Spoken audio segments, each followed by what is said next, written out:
Assalomu alaykum Infodroid kanalining obunachilari va mehmonlari. 1-iyundan boshlab dunyoning qator davlatlarida Samsung kompaniyasi o'zining Galaxy F52 5G smartfonini sotuvga chiqaradi. Bu smartfon bizning O'rta Osiyo davlatlarida va Rossiya hududida M52 deb sotilish ehtimoli juda katta bo'lgani uchun bu videoni yozishga qaror qildim. Bu smartfonning narxiga to'xtaladigan bo'lsak, smartfonni 6 GB tezkor va 128 GB asosiy xotirali to'plami uchun Samsung kompaniyasi $320, $310 atrofida narx qo'yyapti. Smartfonning texnik xarakteristikalariga o'tadigan bo'lsak, smartfonga Qualcomm kompaniyasining 8 ta yadrolik Snapdragon 750G protsessori o'rnatilgan. Ushbu protsessor yangi 5G tarmoqlarida ham ishlay oladi. Bu protsessorning 8 ta yadridan ikkitasi yuqori mahsuldor hisoblanib, Kirio 570 Gold deb nomlanadi va 2.2 GHz chastotada ishlaydi. Qolgan 6 ta yadro esa Kirio 570 Silver deb nomlanadi va 1.8 GHz chastotada ishlaydi. Ushbu yadrolar energiyani tejovchi yadrolar hisoblanadi. Grafika uchun Adreno 619 protsessori javob beradi. AnTutu'da Galaxy F52 5G ushbu protsessor yordamida 320 ming ball to'playdi. Smartfonga o'rnatilgan tezkor xotiraning sig'imi 8 GB va LPDDR4X texnologiyasi asnosida ishlangan. Asosiy xotirasini sig'imi esa 128 GB. Galaxy F52 5G ga displey sifatida 6.6 dyumli TFT matritsasi o'rnatilgan. Mana shu yerda ma'lumot qatori aytib o'tib ketishim kerakki, TFT matritsalar IPS va AMOLED matritsalarga qaraganda ancha arzon turadi va sifat, yorug'lik va qator boshqa texnik xarakteristikalar tomonidan ancha past turadi bu TFT matritsalar. Meni fikrim bo'yicha mana shu displey orqali Samsung kompaniyasi juda katta bir ekonom pulni saqlab qanaqadir bir marketing tomonlama yutishga harakat qilgan. Bu albatta bu smartfonning juda katta bir minusi deb o'ylayman. Displeyning ruxsati 1080 ga 2408 piksel. Displeyning har bir dyumiga piksellarning zichligi 400 ppi. Displey soniyasiga 120 tagacha kadr ko'rsatishi mumkin. Bu albatta plus, lekin yuqorida aytib o'tganimdek, displeyning sifatini minuslarini bu plus to'liq qoplay olmaydi. Smartfonning asosiy kamerasiga 4 ta modul o'rnatilgan va ushbu modullarning asosiysi 64 megapiksellik bo'lib, aperturasi 1.8. Keyingi ikkinchi modul 8 megapiksellik bo'lib, ushbu modul keng burchakdagi foto va videolar olishga yordam beradi. Aperturasi bo'lsa 2.2. Uchinchi modul esa 2 megapiksellik bo'lib, ushbu modul makro rejimda fotolar olishga yordam beradi. Aperturasi 2.4. Va oxirgi 4-modul ham 2 megapiksellik, aperturasi 2.4. Ushbu modul portret rejimida fotolar olishga yordam beradi. Smartfonning yuz qismida o'rnatilgan selfie kamera bo'lsa 16 megapiksellik.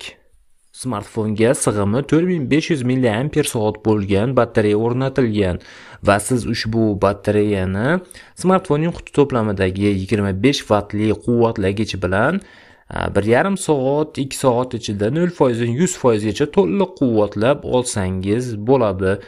Smartfon qutidan Androidning oxirgi 11-versiyasida ishlaydi. Androidning qobig'i bo'lsa Samsung kompaniyasining One UI 3.1 qobig'i. Smartfonning dizayni va ergonomikasi haqida gaplashadigan bo'lsak, smartfonning korpusi to'lig'icha plastikdan ishlangan. Smartfonning dizayni menga yoqdi. Smartfonning dizaynida smartfonni arzon qilib ko'rsatadigan qandaydir bir yaltiroq, shunga o'xshagan dizayn yechimlari yo'q. Bu albatta smartfonni dizayn taraflama bitta plusi. Bu smartfonni siz yoshingizga qaramay, jinsingizga qaramay bemalol sotib olib ishlatsangiz bo'ladi. Smartfon sotuvga qora va oq ranglarda chiqadi. Videoning oxirida bu smartfon haqidagi O'zimning fikrim va agar bu smartfon O'rta Osiyoda sotuvga chiqsa, sizlarga sotib olishni maslahat beramanmi yoki yo'qmi degan savolga javob berib o'tishga harakat qilaman. Kelinglar smartfonni plyuslaridan boshlaymiz gapni. Smartfonni juda katta plyuslaridan bu smartfonni prosessori Snapdragon 750G.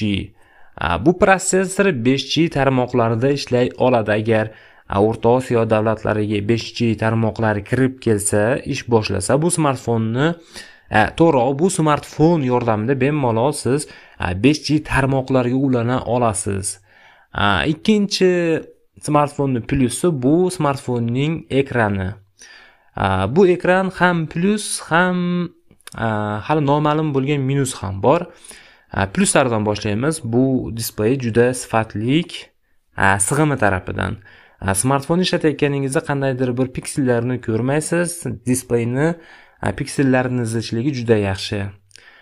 Ikkinchi plyusi bu smartfonni displeyini 120 tagacha kadr ko'rsatish imkoniyati. Bu albatta smartfonni juda qanday desam bo'ladi, sistemasini silliq ishlashiga yordam beradi.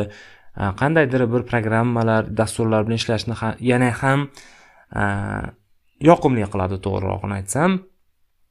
Displeyni minuslariga o'taman endi. Bu minuslardan bittasi hali noma'lum, lekin men buni taxmin qilyapman. Displeyni yorug'ligi pastroq bo'ladi qolgan displeylarga qaraganda, chunki bu yerda TFT matrisa o'rnatilgan. TFT matrisa menga ma'lumki, yorug'lik tarafdan ham, sifat tarafidan ham IPS va AMOLEDlardan qolishadi.